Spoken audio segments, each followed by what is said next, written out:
there Star Wars collectors, and welcome to another Bossk's Bounty video. And as you can see in this video, I'm going to be reviewing the Star Wars The Vintage Collection Arc Commander Havoc on the Clone Wars card, part of the 20th anniversary of the Clone Wars, as you can see by the logo in the top left hand corner there.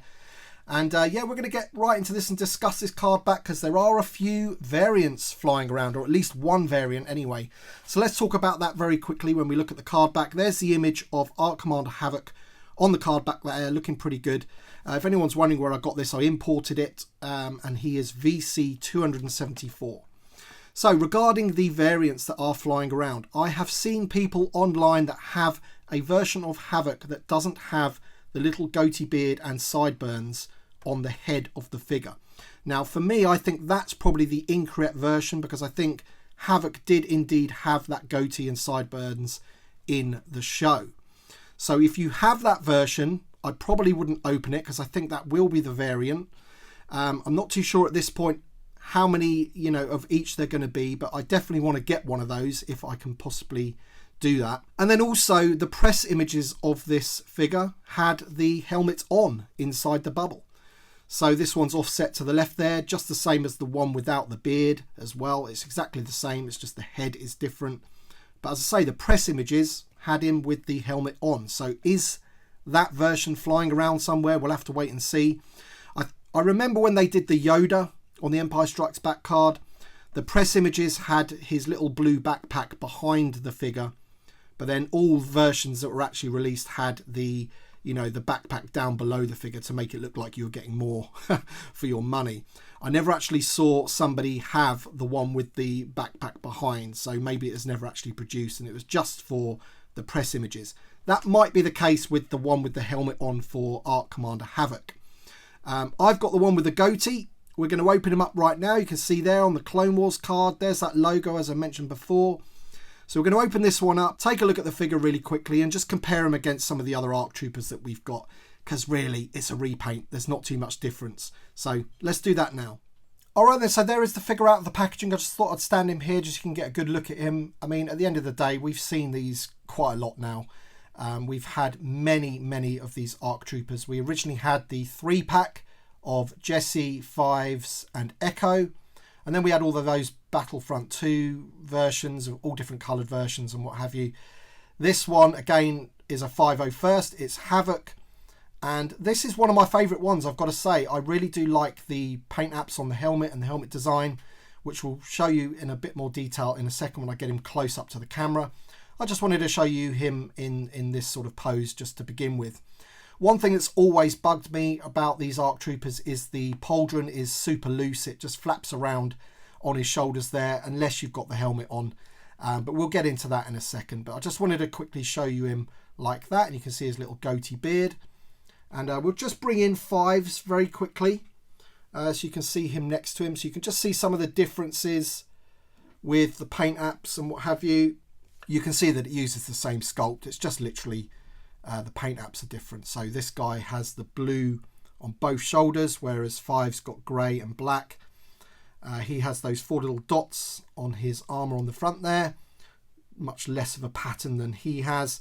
And then the legs are painted completely differently. And so are the feet. So it's nice to have a bit of a mix of all these different clones, the ARC Troopers. And yeah, let's just take a closer look at Havoc.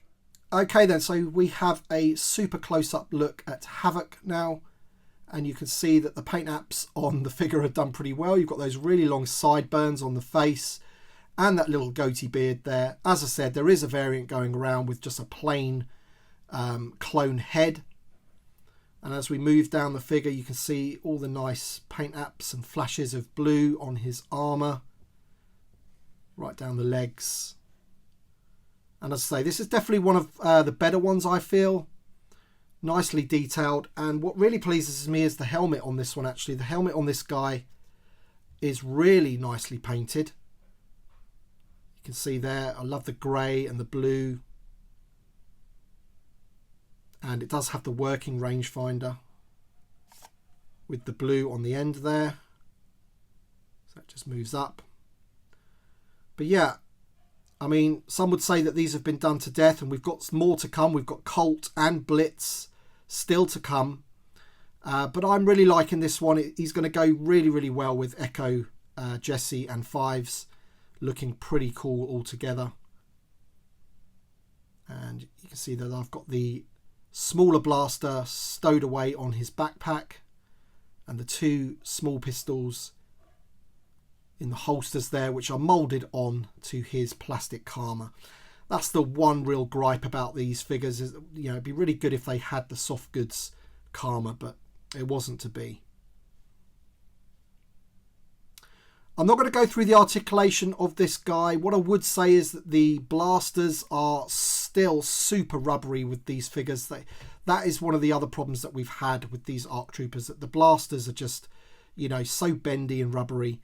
It's not great, and it's happened with all of them, to be honest. All of the releases of this mould have had the same problems with the blasters. You can just even see that there's stress on there on the middle where it's bending there. But apart from that, it's a nice looking figure.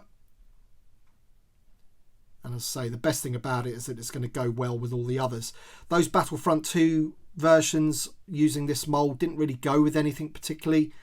You know, I think they would have been better off just giving us Havoc, Colt and Blitz to begin with, really. To be, you know, just to add on to the 3 that we already had. As I said, I'm not going to go through the articulation in this video of this figure because, you know, there's plenty of videos on my channel where I've reviewed a figure that uses this mold. So maybe you want to check one of those out if you really want to see the articulation. But alright then guys, that is ARC Commander Havoc. Let me know your thoughts in the comment section below. Let me know which ones you managed to pick up of the variants.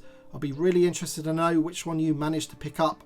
I think Canada have already started getting this figure, so it won't be too long before people in the US start getting this figure as well, and hopefully in the UK too. So thank you so much for watching guys, and we shall see you on the next one.